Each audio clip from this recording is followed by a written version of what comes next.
ரூபா லைக் டன். Thank you so much. என்ன நடக்குது? வாசனை இங்கே வருது. ம்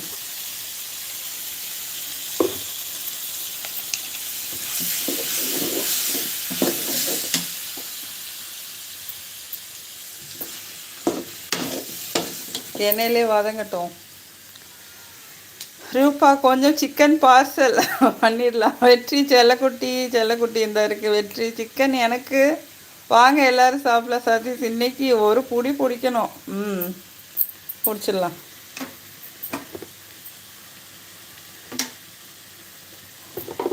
இது வந்து வீட்டு மசாலா பொடி.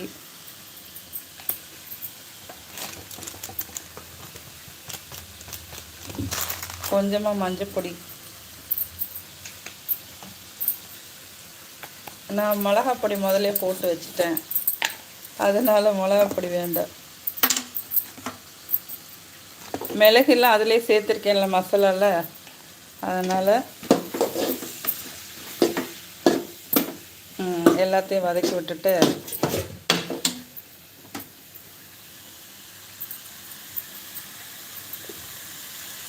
அவ்வளோதான். தண்ணி ஊற்றி நல்லா எண்ணெயிலேயே இது வதங்கிருக்கு.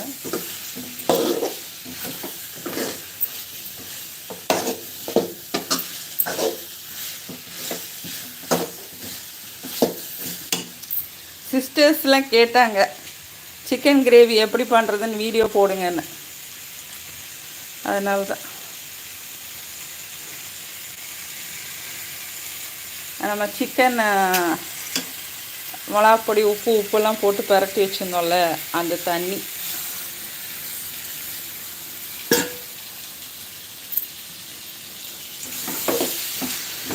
அது என்னமோ வீடியோ எடுக்கையில் செய்கிறது நல்ல கமன்னு மணக்குது நிஜமாவே. 1 by 1 கரெக்டாக செய்கிறோன்னு நினைக்கிறேன்.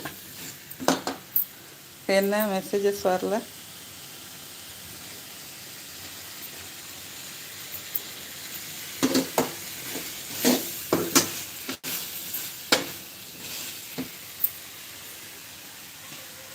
என்னடா?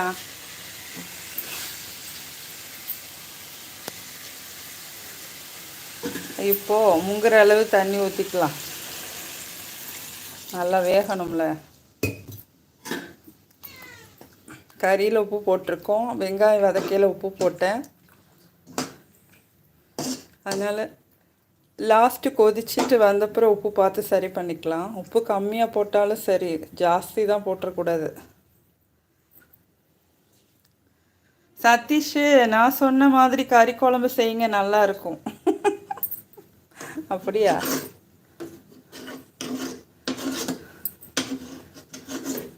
லாஸ்ட் இறக்கும்போது மல்லியலை மட்டும் லைட்டாக தூவிட்டு இறக்கிடலாம்.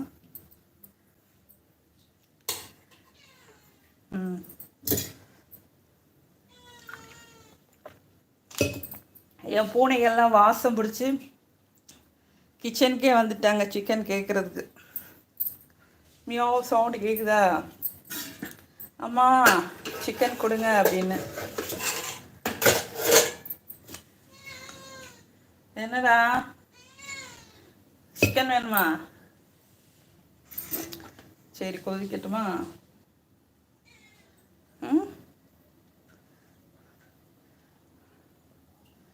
சொல்லுங்கள் எப்படி வைக்கணும்னு பார்ப்போம்.